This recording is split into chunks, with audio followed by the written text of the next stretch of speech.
is so cool. Yeah, you're finding out about it. Pretty amazing. Isn't this amazing? Yeah. That this happened? Yeah, can you believe it? No. Just on Facebook? I know. This happened to us? This guy comes by. Shit, I don't know what you do. This is amazing.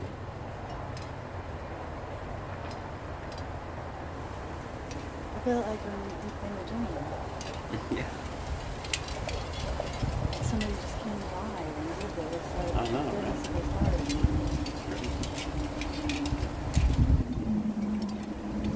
Oh yeah. Good cases. And help them with it.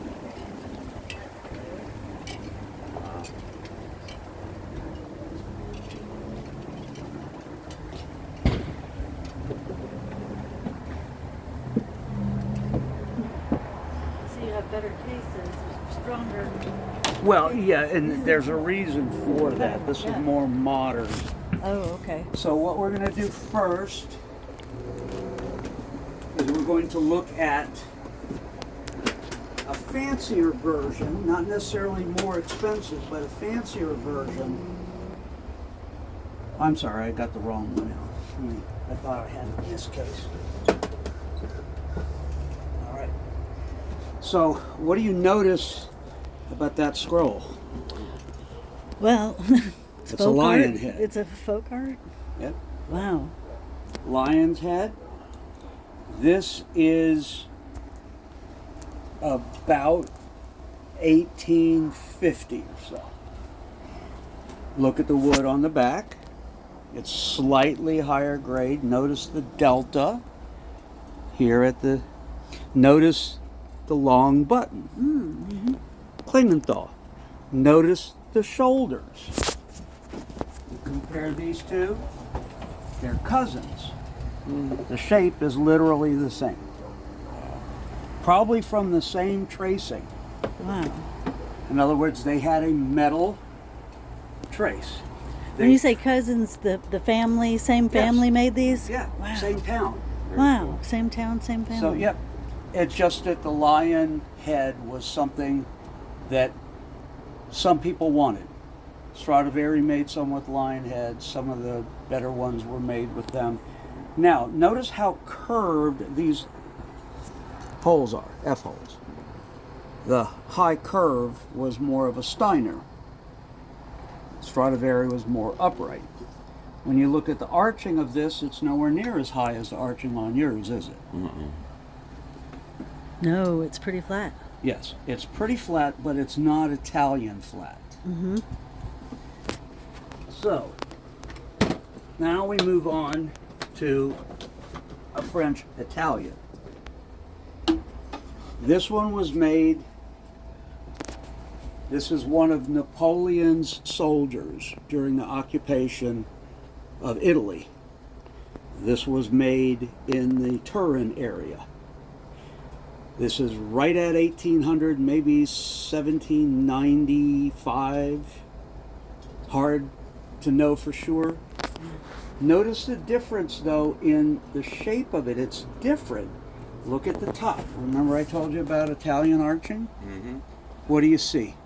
Yeah, it goes. Rises up, Yeah. then it's perfectly flat, and then goes back down. Mm-hmm. And this has a Baroque fingerboard on there to bring it up so it can be played. It also has a different shaped scroll. You can see it's slightly different than the other one. And when you look here, you'll see no delta on the back of it at all. No, no delta.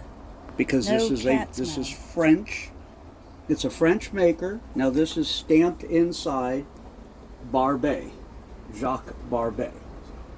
And so that's actually burned into it on the inside. And then what tells me that it was made absolutely in Italy is the wood. Oh my gosh. That Wow.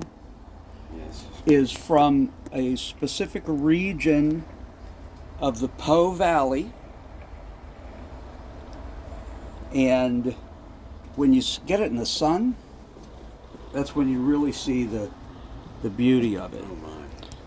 Wow. Wow. Now, what do you think that is right there? And that, and that, and that. Those are worm tracks. Oh, those are worm tracks. Those are worm tracks. If this had been made in Cremona, I was going to say blood. right, You said soldier. yeah. But if this had been made in Cremona, it would not have any worm tracks because the Cremonese treated their wood with bile, with basically salt water, and usually urine, either horse urine, rabbit urine, human urine, something to basically kill the bugs. And so only the instruments from Cremona don't get these. You don't get the whole. Yeah, you find them all throughout Germany. But this is called opio, this wood. It grows from a very unusual tree that grows on the riverbanks in the Po Valley in the northern part of Italy. And it's unique. It has the striations and grain just go It's just wherever they gorgeous. want. Mm-hmm.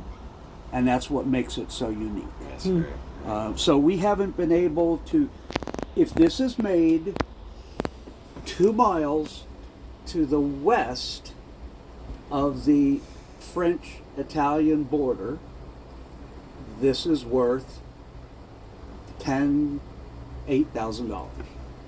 If it's made 5 feet into Italy and it is ever documented, it goes up to $50,000, $60,000, $70,000. Oh my God. How do you do that? That's why I don't get rid of things like this, because Right. I'm waiting for someone to write a story. Right. This came from a antique store that a friend of mine was in Nice, which is just across the border in France. And she was crossing the border into Italy and stopped at a little town and found this at an antique store. And it had been in somebody's family for generations. So this was made by, he was a Napoleonic soldier. So, you know, that is undeniable. Wow. What we don't know is this side of the border, Italian, worth crazy amounts. This side, French, not worth quite as much. More than German, but still not crazy. Now, you can see by the way the edge work on this is more pronounced, isn't it? Mm-hmm. See how the edge is slightly more, especially on the back. If you get to the back, you can see it's far more pronounced. Oh, it sure is. Yeah. It's just harder to do. These actually wear down over time. And you could see this has been replaced, that's been replaced, this one has been replaced, and that one has been replaced. If you look real carefully, you can see the color. It's impossible to match it perfectly. Oh, I do. Mhm. Yeah. Yep. And Oh, yeah, I do. yeah, and you see that over years, it gets that wonderful sounding instrument too. And now to the family member that is of the violins of the family that yours is made by, this is considered the most valuable maker, which is Caspar Hanf. And this one is 1770, 1780. Now the way that they know, Oh, my. and this one a has great been case. restored many, many years ago. Now the first thing I want you to do is look at the edge work. Look how much it's pronounced. Mm-hmm. Look at here, how it's pronounced. Now what do you see here? Oh, hop. Sure enough. He was the first one to stamp it. And Now it has look at look at the wood that's used first of all. Yeah, it's just beautiful. It's just striations everywhere. The Oh, second let's thing, put that in the sun. yes, Yeah. you start to see all sorts of colors That's so come out. pretty. And the dark is the winter growth and the light is the summer growth. That's right. And yeah, you could actually get it better like that so that that's not in the way. and that's its original varnish. Now, notice the button is not small. Notice the big delta, but the button is large. That's because Caspar Hoff had his own way of doing things. Mm-hmm. Now, when we look at this one is lined and it has corner blocks. He put those in when he built them. That was just what he did differently. Notice the scroll looks almost identical to yours. It was a family trait, being long with a gap in between these two and those two. Sure enough. And this one, on the right day in the right auction, and by the way, notice that the F-hulls are more curved, and that the C-bouts don't curl as much towards each other, so it's more open. That shape also indicates that it's older. The repair on this is kind of but it sounds nice. It would be a nice instrument to play. Will you do that tapping on it? Sure.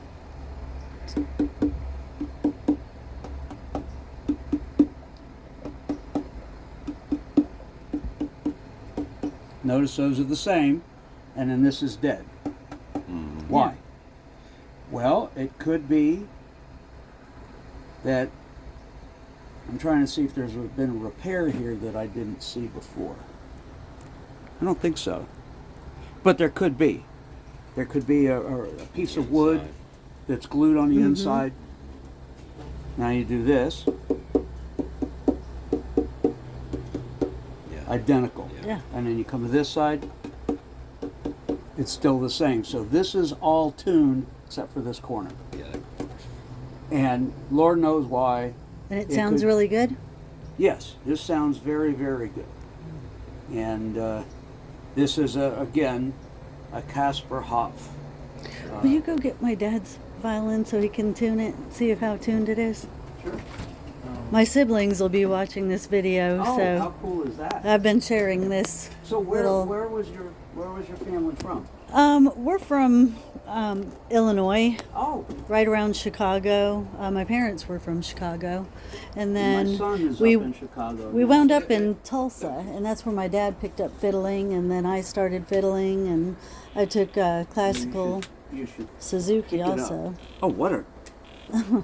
That's a viola. No, that's a violin.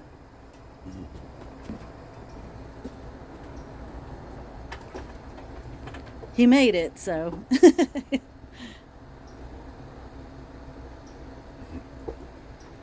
It's humongous. Yeah. Okay.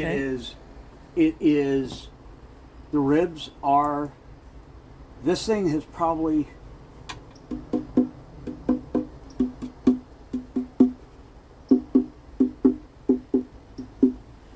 this thing will be insanely powerful. Okay. Yes, it is, he did a really good job. Did he? Oh, yes, he really did. Now, the button is not carved like it should be. It should not have a curve here. It should come down. There should be like a pure 90-degree angle where that But comes he said in. he wanted his to be original. Right. No, Well, I'm no, joking, I'm it's joking. okay. Let's see if And we did he a was cap. learning how to do purfling. This is normal for your first purfling. The edge work is too thick. See how thick that is? So it's gonna, he's definitely thinned it at the top. But this is German arching. And what I mean by that is he's got both German and Italian arching. See how this goes down and then up? That's distinctly German. Had this at the purfling started to rise instead of a quarter of an inch in, that would be French or Italian. However, the arching on the top is Italian. Okay. So he didn't know what he wanted to do. And that's why it's going to sound so good. Did a good job on F-hulls. They were not exactly concentric. This one is longer than that one. The C-bouts are not the same, but for his first violin, that's actually a nice, Good job. You got some seam separation here. Where's that? All right. So when time comes for you to ever have this set up and you want it to play, which you should, call me. We'll get it. This seam has got to be stuffed full of glue and then clamped. And then the whole thing needs to be gone through and set up. It doesn't have a sound post in it now, which is good because that'll make the crack worse. No separation here. Yeah, so that's all that it would need. We would just force glue into it. You put the high glue on there and then you use an air hose and actually force it down into it. Yeah. And you don't care if there's an excess on the inside. You're trying to make sure that each of these plates are separate from each other now. Oh, yeah. It can't be played. You would destroy it by setting it up to play. But put a new set of pegs in here. Fingerboard doesn't even look like it was ever played. He didn't play it much. He made it and then he didn't prefer it to his other ones. He had a collection. Right. He didn't know why. Mm-hmm. You know why? Why? Remember I was told so big? you the graduations, it's too thick in some areas. He's got 90% of it right. Okay. That's it. And with That's some good. work, it's too heavy. Okay. He left too much wood on it. These ribs are probably, instead of 1.5 millimeters thick, and instead of being 60 thousandths thick, they're probably 1/4 of an inch thick. Oh, yeah. Or no, 1/8 of an inch would be 125 thousandths. And that's how they would have come if he bought them as strips, Okay. and then they needed to be thinned and plain. And if he didn't know that he should do that, or he just didn't see the reason to do that.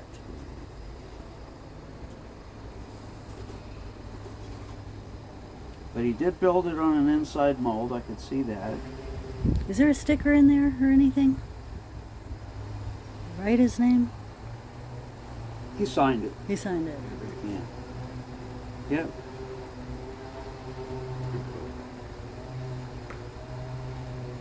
RJ. I can't. Tell me I'm not showing you the wrong violin. So, P.J. Sullivan? PJ Sullivan. Oh, goodness. Okay, I thought, I was you're like, oh my gosh. I thought there was an R, Okay. but that's actually a piece of dirt. Okay. Okay. Yeah, I mean this is never going to sound as good as that one. Right. Okay. It just won't. Okay.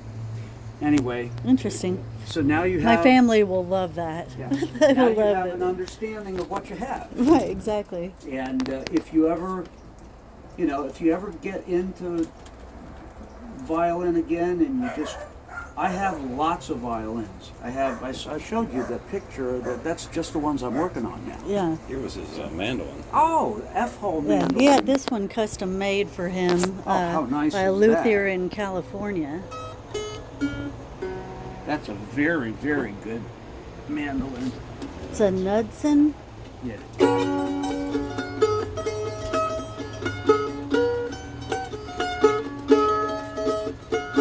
Wow, how cool is that? His, He's got Bill Monroe's signature on the inside of this strap. Oh, that's you.